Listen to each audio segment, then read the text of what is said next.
Mother's going to find a teacher for him as soon as we get to Italy. Can you find people in Italy to do that kind of thing? Oh, I think you can find people in Italy. Or else she's going to find some school. To do almost any kind of thing.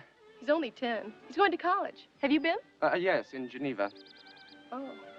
You know that English lady in the cars, Miss Featherstone? Asked me if we didn't all live in hotels in America. I told her I'd never been in so many hotels in my life as I've been in since I came to Europe. I declare it's nothing but hotels. I've never seen so many. Well, there are quite a number of course, they're very good. Once you get used to their ways, mind you, I think Europe is perfectly sweet. Well, I'm not disappointed. Not a bit. Maybe it's because I'd heard so much about it before. I have ever so many intimate friends who've been ever so many times, and then, of course, I have so many dresses and things from Paris. Whenever I put on a Paris dress, I feel as if I were in Europe. Are you waiting for someone? My aunt, Mrs. Costello. I'm taking her for a cure at the baths. They always made me wish I was in Europe. The dresses. Though I'm sure they send all the pretty ones to America. She must awful things here. What does she suffer from? Pardon? Your aunt. Oh, she keeps an open mind. Anything her doctor suggests. The only thing I don't like is the society. There isn't any.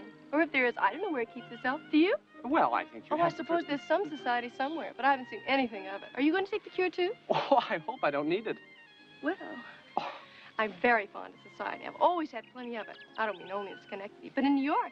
I go to New York every winter, and there's lots of society there. Last winter, I had 17 dinners given me, and 3 of them by gentlemen. I have more friends in New York than Schenectady. More gentlemen friends. And more young lady friends, too. I've always had a great deal of gentlemen's society. I see. Have you been to that old castle around the bend? Chillon. I beg your pardon? It's called the Chateau de Chillon. Have you ever been there? Oh, yes, more than once. And you? No, we haven't been there, and I want to go dreadfully.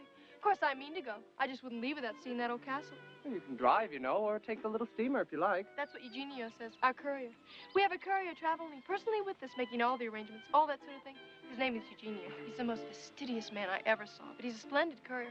We were going to that old castle last week, but Mother gave out. Good cooking always gives her dyspepsia. Maybe you should take her to the baths with your aunt. Well, I could ask my aunt. Randolph wouldn't go either. He says it's much too old to be interesting. He wants to stay here. Mother's afraid to leave him alone, and Eugenio won't stay with him. So we haven't been to many places, but it will be too bad if we don't go up there. Well, can't you find someone to stay with Randolph for an afternoon? Wish you'd stay with him. Oh, I'd much rather go to Chillon. With me? And with your mother, of course. Oh, I don't think Mother would go. For you. She's not much bent on going anyway. She doesn't like to ride around in the afternoons. Maybe she'll stay here with Randolph, which means maybe Eugenio will stay too, and then we can go to the castle. We? You and I? Oh, Eugenio. This is Eugenio. I knew he'd be looking for me any minute. I have the honor to inform Mademoiselle it is time to go into the village. We're going to buy a clock. Eugenio's found one at a really amazing price. I'm sure.